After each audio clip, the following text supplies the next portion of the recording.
Cliffs and the Caves update.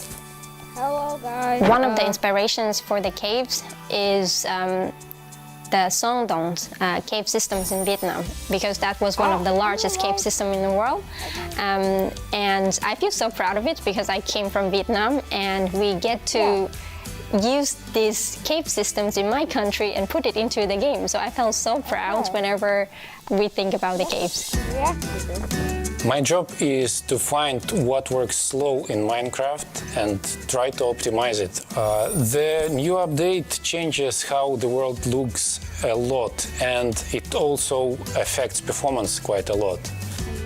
The best part about my job is just finding something which can give a big benefit and then just seeing how FPS improves or how frame time graph looks much better after the change. I really rush. I would say the coolest part about my job is all of the wonderful colleagues that I get to work with. They really inspire me, teach me, and motivate me to be a better version of myself every day. We put in a lot of time and effort into this update, and I hope that it will inspire and excite our community. It feels like it's a whole new game. What a great team you have! The best team. And now, we've been working on Caves and Cliffs Part 2. It's been so beautiful to see how everyone collaborated, like all the different roles, like Bedrock developers, Java developers, designers, artists, sound, and so on. So yeah, it's been so good. I feel like when you get a diverse group of people together in a room like that, even if it's a digital room, I guess, then and all focus on one thing like this, it feels like there's no problem you can't solve. Plus, it's fun.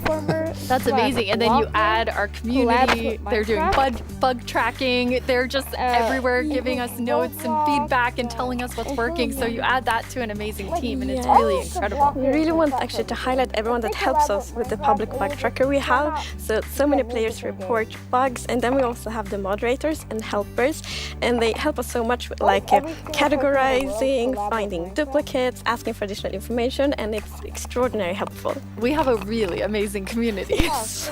Now, you two have been, and actually the whole team has been just kind of sharing images and seeds as you're finding things, and you put together some really awesome worlds for us to look at.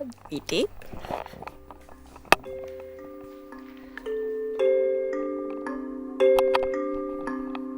Okay, let's see.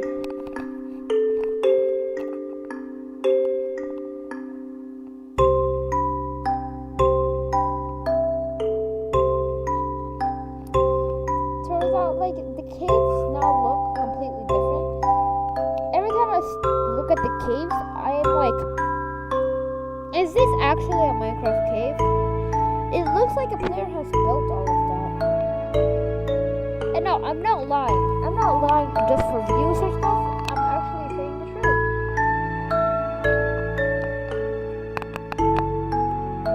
Okay, that's a really small savanna biome.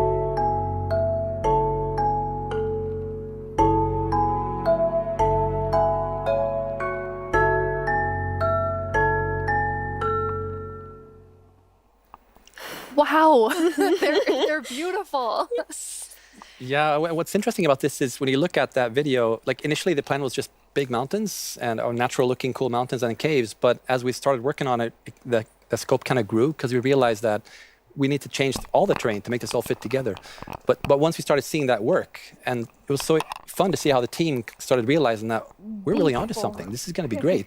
And seeing that inspiration spread and then also spread out to our community through the snapshots has been really fun. Yeah, and we have been playtesting a lot, and we couldn't stop playtesting because we get distracted we all the found time. so many cool places, and I feel so inspiring, and that's what we want to do with Minecraft. We want to inspire everyone to play Minecraft in their own way, and like we really feel that this new world generation inspires you, like going on adventure, building, telling stories. So it's very exciting. That's amazing. And I mean, so you make all these changes, but then obviously we have so many players who've been playing for so long. I mean, the two of you have worlds that are like 10 years old. And I just love the approach you took to keeping everything really safe for players who have existing worlds. Yes, it's very important for us to be respectful to players' worlds. And like Minecraft should be a game you can trust, because if you know that it's works and it will work for many, many years, then you can spend like all this love and time on your Minecraft world. So in Caves and Cliffs Part 2, we have actually done two things mainly to make sure that everything works well. And the first thing is blending. So as you can see in the picture here, to the left we don't have blending. So then when you update your old world to the new world generation, it would just be like an ugly edge. But now, with blending, it's actually all smooth and pretty. That's beautiful. That makes a huge difference. And Henrik, I know the other part you want to show us with your own world. Yeah, so what happens if you open your old world with a new version of Minecraft? And I took a look at what happens in my old world, which I've had for like 10 years, playing with friends and family. And let's take a look. So there it is, all the old stuff we built 10 years ago. But that's what happens when you open the world in 1.18. So it basically generates new caves beneath the old areas. And the idea is to create the illusion that was there the whole time. We just, we just didn't go there until now. And wow, look what I found. Yeah. Don't look, Henrik. There's so many spoilers there on your world. So many cool things. I was squinting, okay? Okay, good. That's like the first thing I'm gonna do when I update is just like digging straight down. Well, not straight down actually, but I'm gonna see what's under my base. That's so cool. I just love that it adds so much to the existing worlds that our players have. And so you're keeping them safe and adding a lot to it. And that's also an important thing. We don't want to force players to have to pick between just the new or just the old. So we want them to be able to experience both things in the same world. That's amazing. Throughout the show, we're going to have creator questions, and you two get to have the first one. All right. Will Java and Bedrock get Part 2 at the same time? Yes, the plan is to release this on Java and Bedrock at the same time, and also to ship it with what we call seed parity. And that's what does that mean? So seed is this name for the magic number that is used to determine how your whole world looks like. So every world is unique, and that's driven by the seed. And when you create a new world, it gets a randomly generated seed. But if you dig that seed up, if you really like what you see, you're like, wow, this world is wonderful, I want to share it with my friends. You can dig up that number and share it with others.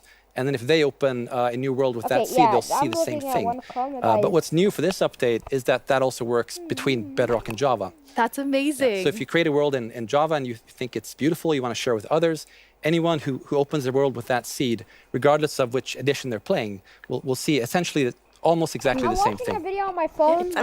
It's almost identical. And then it's a thing in the community, you find a super cool location and you share it, like, look at this world I found. And before, you couldn't do that with players on the other edition, but now everyone can just share cool places together. And I think that's really nice. It's really amazing. I mean, when you find these amazing, epic things in Caves and Cliffs Part 2, you obviously want to be able to share them. So seed parity is huge. I think everyone's going to be so excited about it. So we're not 100% there yet, but close. It's very similar. Details will be different. But seed almost parity. Seed almost parity. That's it. That's what we're going to call it. So I know everyone is anxiously, including myself, waiting for this update. When do we get it? So it's actually almost done. So we're going to release it in a month or two. That is amazing. Thank you so much, Agnes and Henrik. Thank you. Caves and Cliffs Part 2 will be coming to a screen near you in 1 to 2 months. And speaking of screens, soon there will be another place to play Minecraft. On November 2nd, Minecraft comes to Xbox Game Pass for PC. Minecraft. It's a game all about togetherness and teamwork. Let's take a look at some of Minecraft's most terrific teams. Zombies and the Drowned.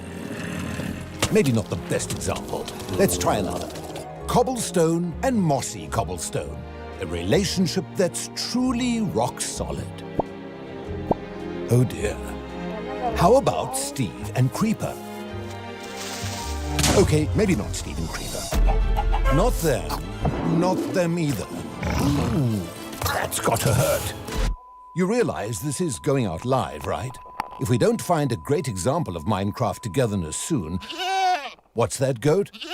You've got the best example of togetherness yet. But why is the goat This screaming? better be good. Minecraft Bedrock Edition and Minecraft Java Edition. Finally, coming together for... No, that's not right. Absolutely not. That's the ticket. Minecraft Bedrock Edition and Minecraft Java Game Pass for Edition PC? are coming to Xbox Game Pass for PC.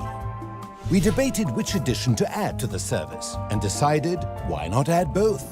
That means Game Pass for PC will be the only way to get Bedrock and Java in one place. Convenient, Wait, please make perhaps Bedrock a little free too if you bought convenient. Java. In any Minecraft, you already have case, too much starting in money. November, you can play the original Blockbuster, its cross-play supporting cousin, and a cartload of other games with Game Pass for PC. Excellent point, Goat. Game Pass does have PC games. And personally, I can't wait to play those PC games with my two best friends. We are not friends. Don't think we The are sweet friends. smell It's of the only thing we are. togetherness. Right.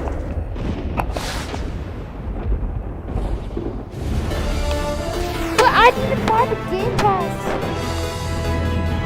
Hello, Minecrafters of the world. shit, my I'm phone. Vubui, and I'm back yet Someone's again to watching. help guide you through this year's incredibly important and potentially life-altering vote. Yeah, someone's Remember the watching. Phantom? For an amazing mob that will be added to Minecraft. For those of you who haven't been a part of Minecraft Live before, here's how it works. Our developers came up with 3 different mobs that they think could potentially be a great addition to Minecraft for a variety of reasons. But you, the community of Minecraft players around the world, get to decide which one gets further developed and brought into the game in a future update, and which ones will live on only in our hearts as what could have been. Like you, little baby. I'll never forget you. Mushroom cow. Moving on. The actual winner of last year's No, intense dandelion mob cow. vote was none other than the glow squid. If you haven't run into these majestic creatures swimming around under the stars on a clear night, you are really missing out. But that was last year and this is now. So here's what you need to do. We have 3 mobs for you to choose from, and there will be 2 rounds of voting. The first round, of course, will include all 3 mobs, but one will get voted out. In the second round, there will only be the 2 remaining mobs, then just one winner in the end. As in previous years, the vote will happen on Twitter. So if you don't already have an account, you'll need to quickly make one. And if you do have an account, make sure you're logged in. Then when I tell you it's time to vote, go to the Minecraft Twitter account and check out the live voting poll with all 3 mob Okay, options. let's vote. Pick the one you want to see added to Minecraft and click to cast your vote. That's it. It's like super easy. Well, the clicking part is easy. The choosing part, considerably more difficult.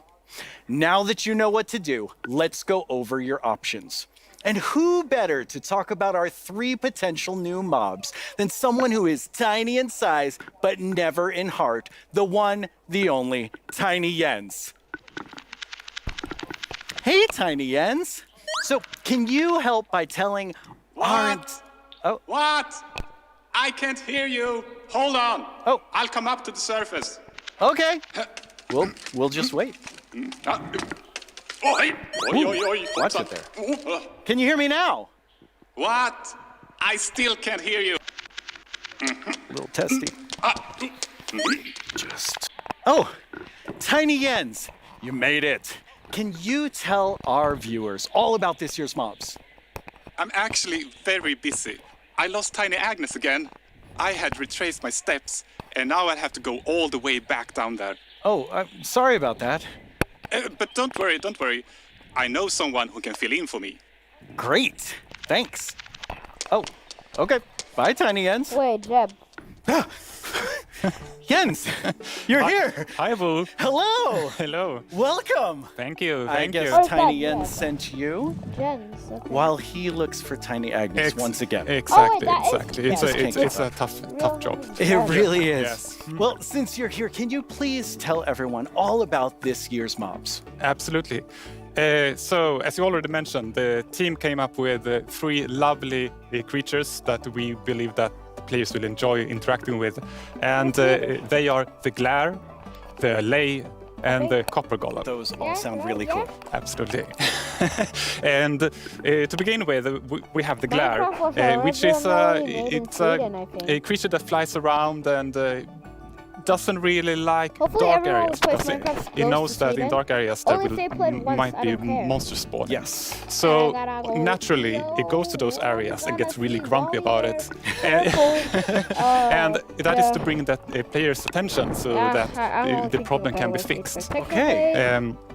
And we are thinking about ideas that in certain circumstances the glare may even help you light up these areas to solve your monster spawning problems. The glare sounds amazing. I'm ready to vote glare now. Yes, but then we have the LA, which is also a flying, lovely creature, loves music and who doesn't? Nice sounds. And if you give it an item, it will start looking for similar items lying around and bring them to you.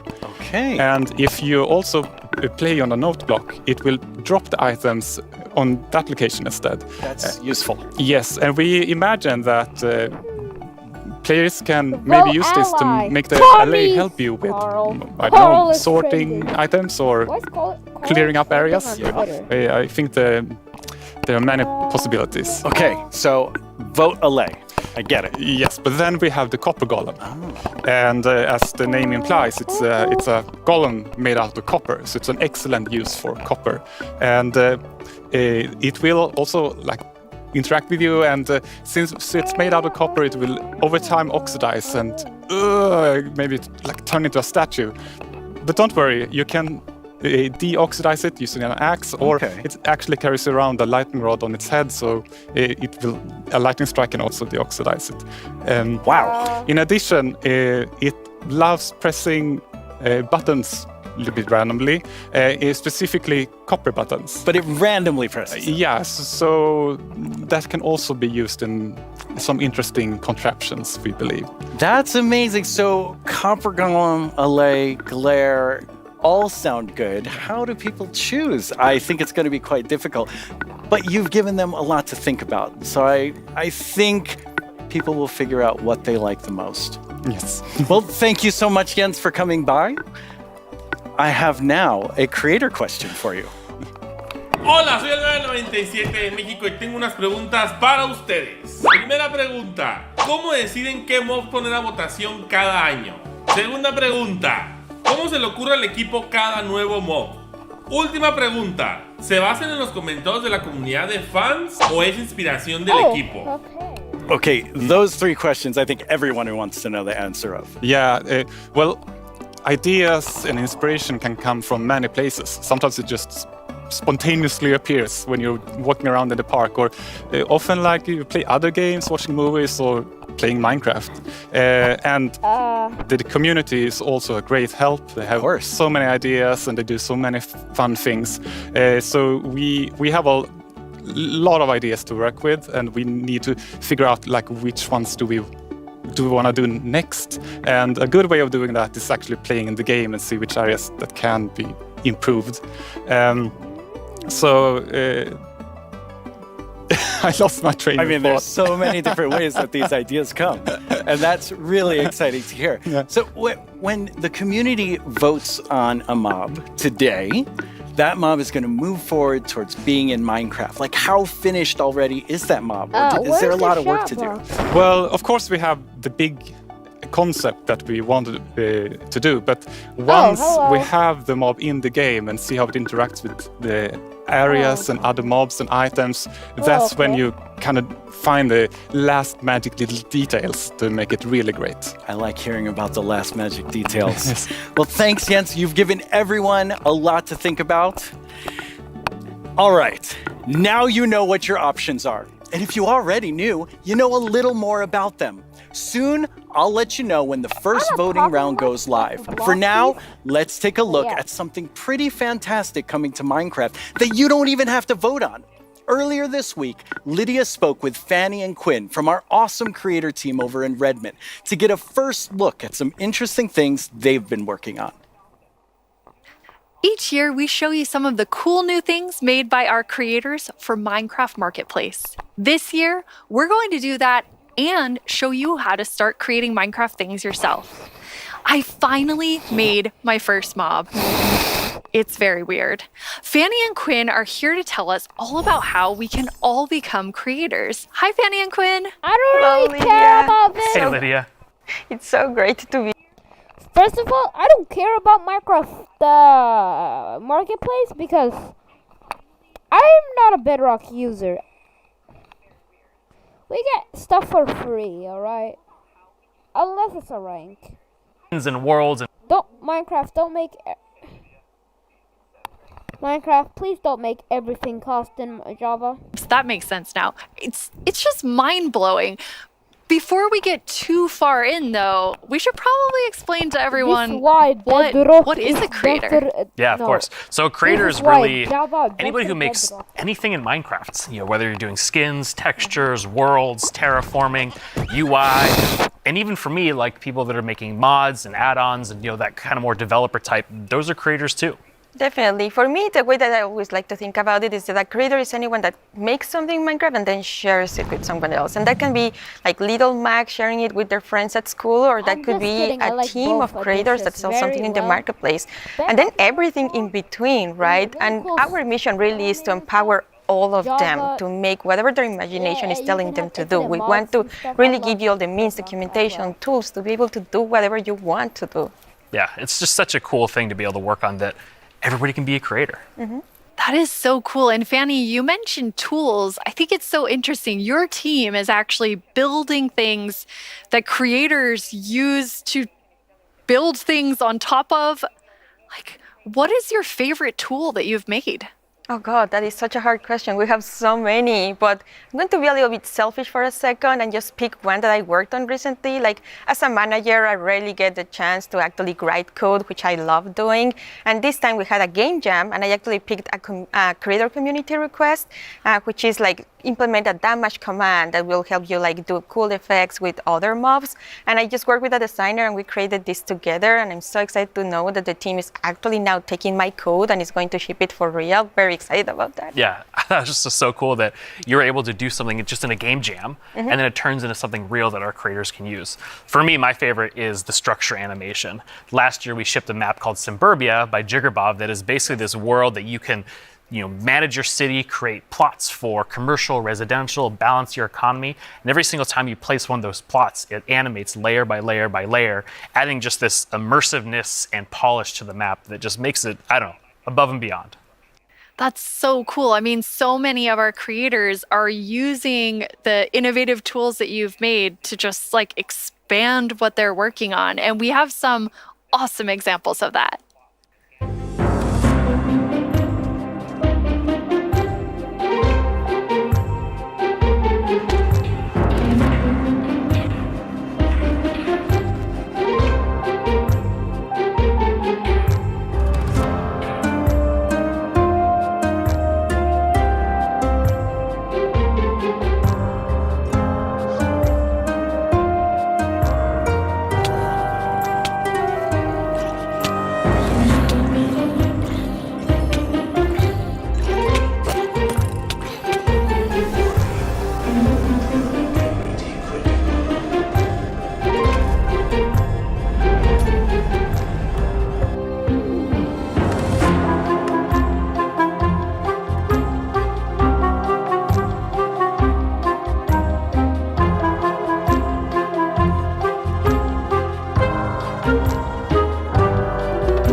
I love how many examples there were of creators just using those tools in all different ways.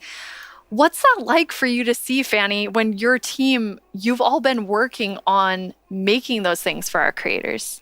It's definitely one of my favorite parts of like working with creators. You just give them one tool or two and they will make these crazy, amazing things. Like many times I see their creations, I'm like, how did they even do that? Like I know they're using our tools, but I don't know how they did that. It's so crazy. It's mind-blowing sometimes just what they're able to do with just the small little things that we give them. Mm-hmm.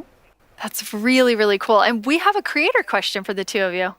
Hey everyone, I'm EYStream, a Minecraft YouTuber, and I've got a question for you. Are these awesome features just for people who have experience in modding or creating content? And if we wanted to, how do people learn more about these features? It's such a great question because the answer is no. They aren't just for, advanced modders or people that have been in the community for a long time.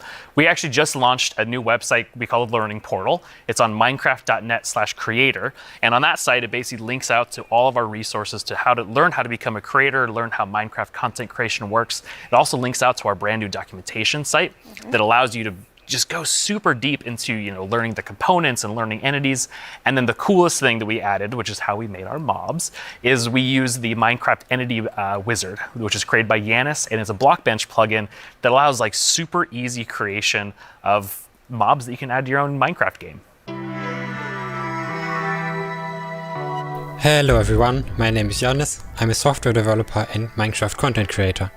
In 2017, I started to create my own 3D modeling program called Blockbench. The program is all about creating boxy, pixely models, which makes it perfect for the Minecraft art style.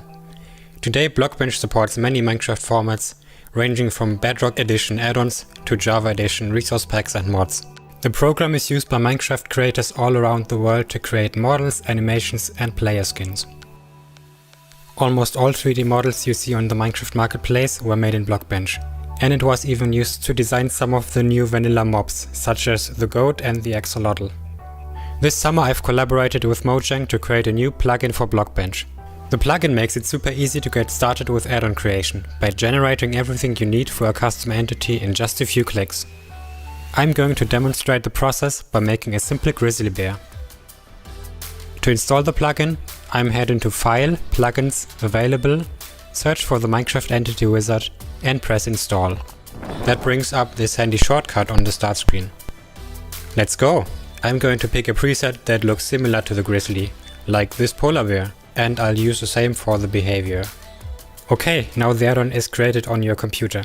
Now let's start customizing our model using Blockbench. For this example, because we already have a bear model, I'm just going to recolor the model. Of course, you could also change the whole model to turn it into something entirely different, like this butterfly that I made, and is based on the vanilla bat.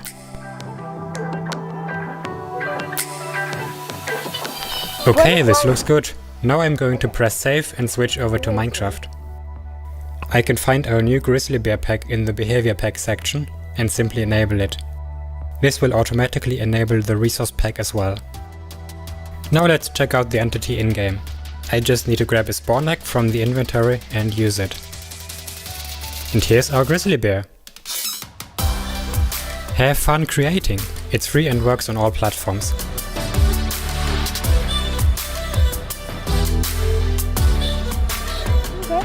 I already told you all that I made a mob, but actually all three of us made mobs because we wanted to showcase that anyone can be a creator. So Fanny, tell us about your adorable mob that you made. Thank you. Yes, I was so excited to know that Blockbench was a thing because I immediately thought I need to add my dogs to Minecraft. I really love them, and I was just so excited. Like Blockbench made it very easy for me to just obsess over every single detail. Like every pixel was like, does that look like my dog? And then I also modified the geometry, especially the tails, to look like the exact twist that my dogs have. I really obsessed a lot, and I was very happy, especially when I was able to add my own animation. I'm definitely not an art person, and I just made it so that it like wiggles their tail when they're sitting. I was just so happy to be able to do that. They turned out so good. I thought it was super cute that you're able to get both of them in there. Thank you. So me being kind of born in the Pacific Northwest, outdoorsy. I mean, I'm wearing flannel on the stage. I wanted to kind of pull something from that nature. So I made Evelyn Evergreen. She's this kind of cute little evergreen tree that you maybe see, walking around the deep forest. Kind of fantasy driven. Then I animated the arms and the legs, just these little stick legs that kind of walk around, just to add something, kind of cute and cool to the forests. Her eyes are really staring right into my soul. I love it. I would love to just happen upon Evelyn in the forest. I'm still going to rig it. So I went a totally different direction from the two of you. I know, Quinn, you built your mob from scratch. Fanny, you built yours on top of a wolf. I built mine on top of something. I did not animate. I just wanted to do the beginner's course of Blockbench. And so I made something very near and dear to my Florida heart with a twist, which is what I'm calling an axolotl, an axolotl, and an alligator. Looks so kind of like a little dragon. It does look like a little dragon. It's a pretty good mashup there. I think it's great.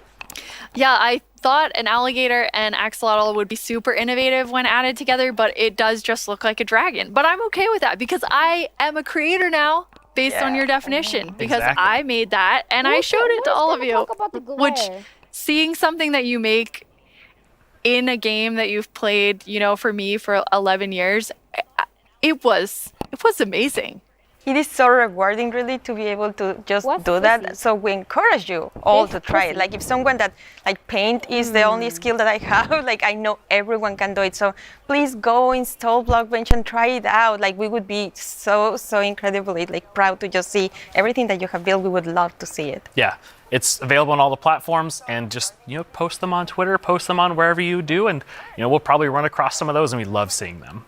Oh, I can't wait to see what everyone else creates. And I mean, I think that our mobs are definitely ready for the mob vote next year, so we don't even have to work on anything else. These three are perfect. I'm gonna have to talk to the team about that.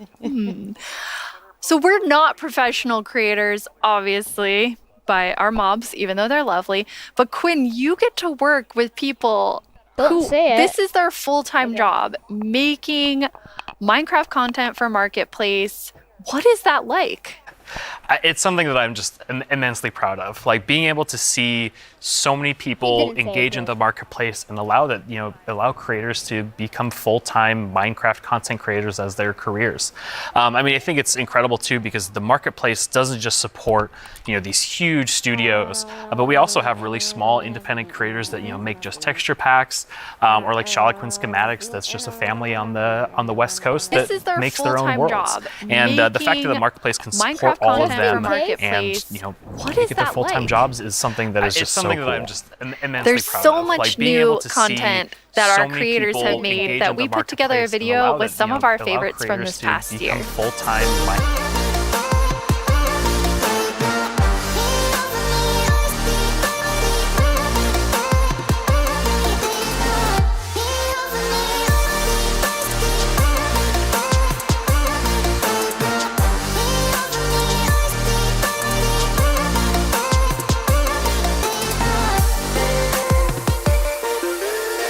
It almost feels like a dream that I'm making a living, making content for the marketplace.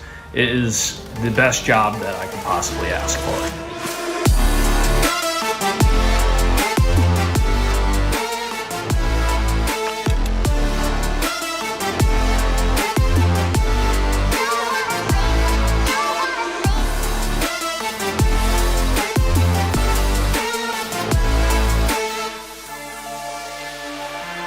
We just got to see some amazing reactions from the fans, and people love the map, and that's just so heartwarming and lovely to see, and it really does put a smile on our faces.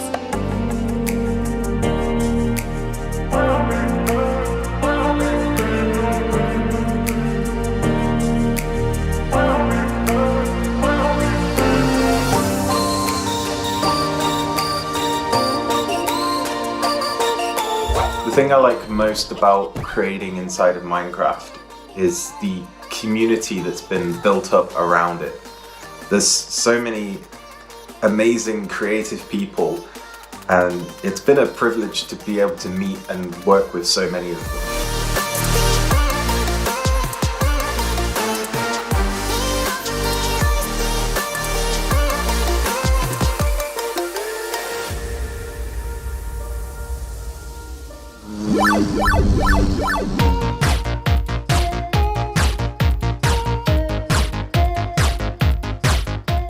The ender podium in the middle. Oh no! Spoilers!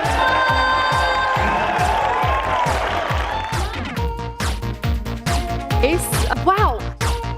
We're kicking things off with the announcement of we're gonna tell you right now. The update Aquatic, Village and Pillage, seriously, like, I'm so excited. Bees! Bees! Let's look at some bees. To finally have a Nether update. Holiday update will have the cats, pandas, bamboo, and scaffolding. Caves and cliffs update. Caves and cliffs. David Nissan. Why did everyone love? I am the one that gets to decide how difficult the bosses are. Well, I do like that. こんな感じで。 A little bit. The results of the first vote are in. The winner is Taiga! Mountains. It's the Glow Squid! This is your chance to have a say in what goes into Minecraft.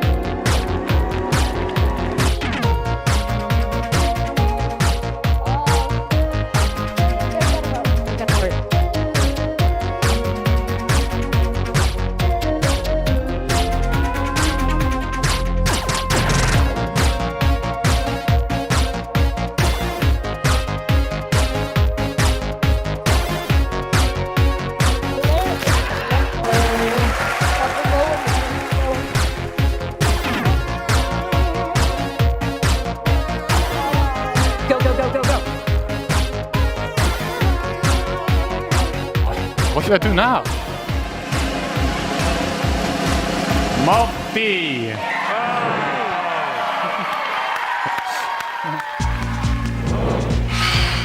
10 years ago, I stepped on the Minecon stage for the first time. I still get nervous and excited every single time I'm on this stage, but mostly I feel incredibly honored to be in front of you. I hope what you see and feel from each of us at Mojang Studios is our passion for Minecraft and our gratitude to all of you in our amazing community. Okay, now before I get even more sappy than I was, let's head over to Vu and hear more about the adorable mobs that you must pick between.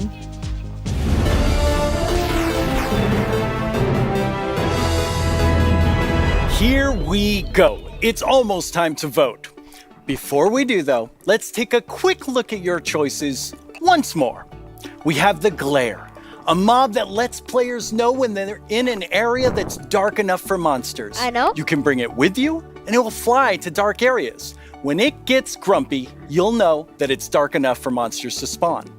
Then there's the Allay. If you give it an item, it will collect matching ones for you.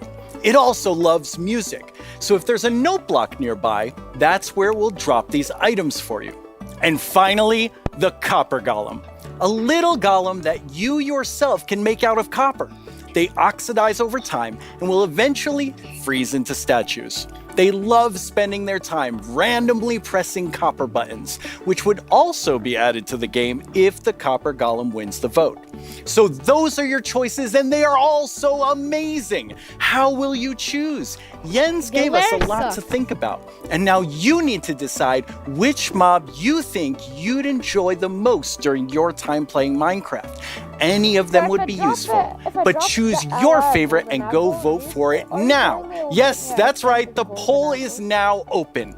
To cast your vote, make sure you're logged into your Twitter account, go to the Minecraft Twitter account and find the freshly launched poll with all 3 choices.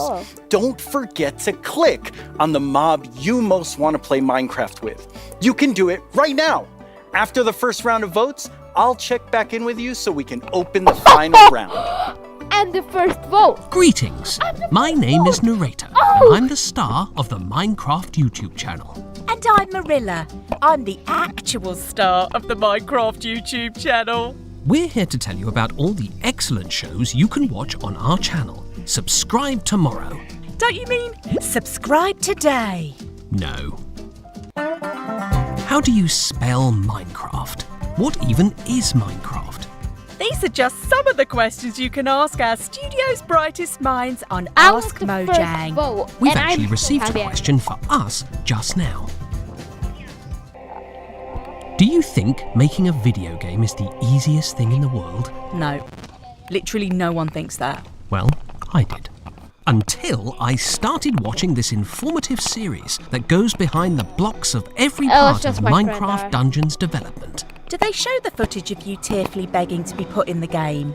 Maybe in Series 3. Meet a Minecrafter interviews some of the most incredible members of the Minecraft community. They asked me to appear on it, but I was too busy being young and cool and attractive and not lying. Okay. Holy. With so much happening in the world of Minecraft, it can be easy to lose track. I myself only recently learned that blocks have been added to the game. Subscribe to our channel and you'll be the first to see our announcements, trailers for new updates, upcoming games, and the exciting future of Minecraft. Are you sure that's the right footage? Finally! This is our peerless show that tells you Minecraft's most scandalous secrets. Every month, We're out of time. Bye! No, we're not. We still have a few seconds left. Have a great Minecraft what? Live, everyone. No! Don't forget to subscribe to the channel and only watch my...